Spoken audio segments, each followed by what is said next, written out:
I'm a Ridley Scott fan. In an interview, he once said that the first two Alien films are okay.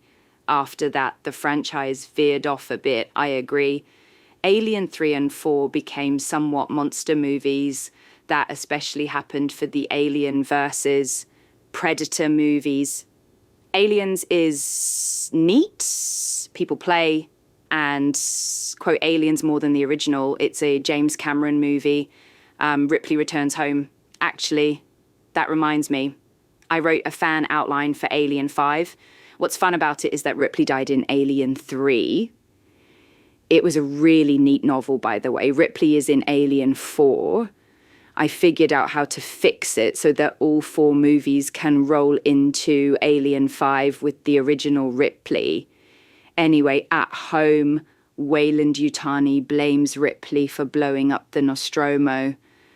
She's having nightmares about what happened. The story changes with the introduction of colonies. One has gone silent and they believe it's because of an alien. Thinking right, Ripley is afraid not even the Marines could survive against the alien, so she goes to coach. At the colony, the Marines with Ripley discover that it's been destroyed by the alien. There are no survivors, but for Newt, an 8 to 10-year-old girl, then everyone tries to escape. That's Aliens. I think what's important, what's different, is that Ripley has a daughter, Amanda. She's in the Alien Isolation video game. The problem is that Ripley got back too late to raise her daughter. It's a tragedy. Later, Newt needed looking after, and that's Aliens.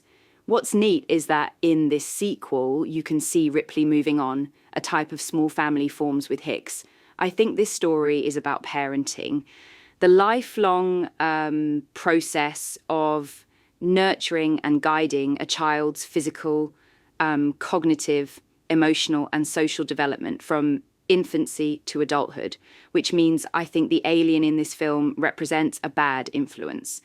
Ripley was tormented in sleep and blocked from being a mum, and now she has to protect her daughter and face the creature. The film is cathartic for the character.